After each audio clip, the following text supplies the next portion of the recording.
রাজ্যে প্রথম দফার নির্বাচন মূলত 16টি জেলার 152টি কেন্দ্রে আজ নির্বাচন অনুষ্ঠিত হতে চলেছে। ইতিমধ্যেই কিন্তু ভোট গ্রহণ প্রক্রিয়া শুরু হয়ে গিয়েছে বিভিন্ন জেলায় জেলায়। এই মুহূর্তে বীরভূমের ছবি আপনাদের সামনে তুলে ধরছি।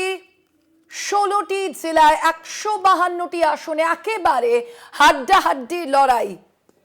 রাজ্যে প্রথম দফার নির্বাচন 16টি জেলায় রয়েছে এই নির্বাচন। অবশ্যই এর মধ্যে কিন্তু বীরভূমও রয়েছে। আমরা জানি এই বীরভূম অত্যন্ত গুরুত্বপূর্ণ তৃণমূল কংগ্রেসের কাছে।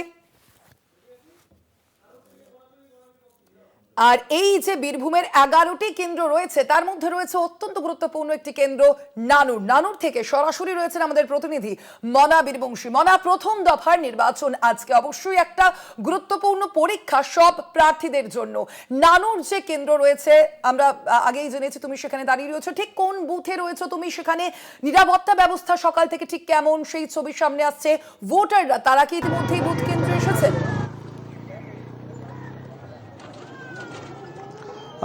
দেখো স্বর্ণালী, অবশ্যই তোমার কথা রেস ধরে বলা যেতে পারে। আমি যেখানে দাঁড়িয়ে আছি এটি হচ্ছে বীরভূম রাঙামাটি জেলা, এবং বীরভূমের যে গুরুত্বপূর্ণ বিধানসভা কেন্দ্র সেটি হচ্ছে নানুর।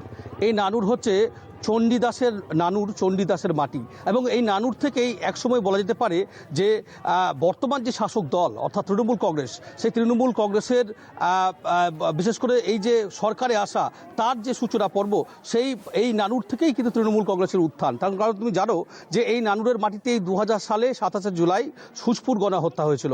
কারণ কি হয়েছিল সেই সময় আমরা দেখেছিলাম যে তৃণমূল কংগ্রেস করার অপরাধে 11 জন তৃণমূল কর্মী সমর্থককে খুন করা হয়েছিল।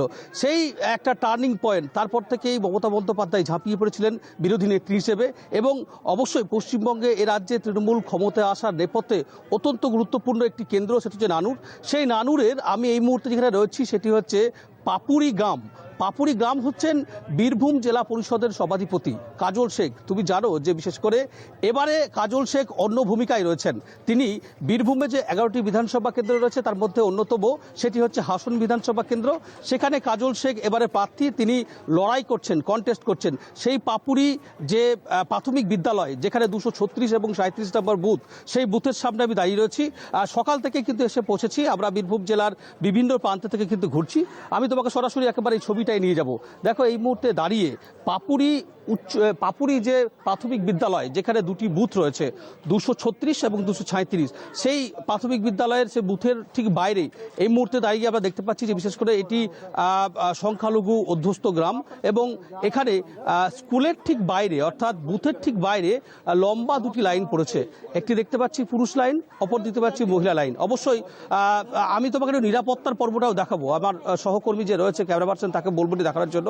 দেখো একেবারেই বুথ যেখানে ঢোকার অর্থাৎ স্কুল যে বিদ্যালয়টা বুথ হয়েছে সেখানে ঢোকার ঠিক সদর যে দরজা, সেই দরজায় আমি বলবো আমার সহকর্মীকে একটু ছবিটা আরও একটু ক্লোজলি দেখাতে। তার কারণ হচ্ছে যে সমস্ত ভোটাররা সকাল সকাল ভোট দিতে এসছেন তাদের প্রথমে যেটা দেখা হচ্ছে সে পরিচয়পত্র, অর্থাৎ সচিত্র পরিচয়পত্র তাদের দেখা হচ্ছে।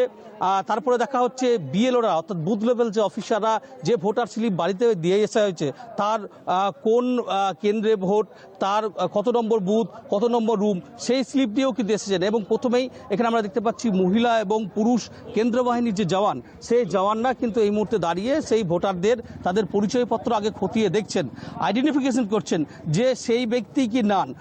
খুব স্বাভাবিকভাবেই তারপরেই কিন্তু ছাড়পত্র মিলছে, তারপরে চলে যাচ্ছে একেবারেই বিদ্যালয় চত্বরের ভেতরে, তারপরে এক এক করে কিন্তু ভোট দিচ্ছেন। অবশ্যই দেখতে পাচ্ছি যে লম্বা লাইন, কারণ তুমি বুঝতে পারছো যে বীরভূম মানেই তো রুক্ষ একটা জেলা, এবং দিনভর একটা উত্তাপ কিন্তু থেকেই যায়। খুব স্বাভাবিকভাবেই সাধারণ মানুষ চাইছেন যে তাড়াতাড়ি ভোট দিতে। আমি আমার সহকর্মীকে বলবো একটু আমি কথা বলে নেওয়ার চেষ্টা করবো। আচ্ছা, ভোট দিতে এসেছেন, আমরা দেখতে পাচ্ছি যে অন্যান্য বছরের তুলনায় এবারে ভোটের ঠিক কি অভিজ্ঞতা, কি দেখতে পাচ্ছেন?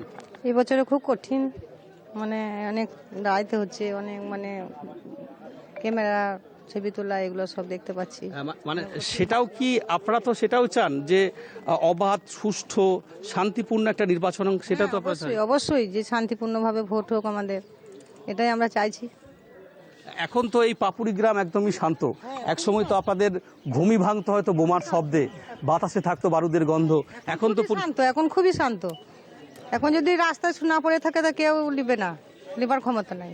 একেবারে আমরা আরো সব ভোটাররা রয়েছেন। আচ্ছা, ভোট একেবারেই কেন্দ্রে মনা, আপনারা ছিলেন, অর্থাৎ কোনো বোঝাই সমস্যা হয়েছে? যাচ্ছে কোনো যে সমস্যা নেই। ভোটাররা যারা সমস্যা রয়েছেন নেই। তারা কিন্তু কিচ্ছু সমস্যা অবশ্যই নেই। একদিকে যেমন গরম উপেক্ষা করতে চাইছেন, তার পাশাপাশি অশান্তিও যদিও এড়াতে চাইছেন, যদিও তাদের যে বক্তব্য আমরা শুনতে পেলাম যে এখন শান্তই রয়েছে এই নানুর। অবশ্যই এই নানুরের দিকে আবারও পরবর্তীতে নজর রাখবো। আপাতত ধন্যবাদ তোমায় মনা। সরাসরি ছিলেন প্রতিনিধি মনা বীরবংশী।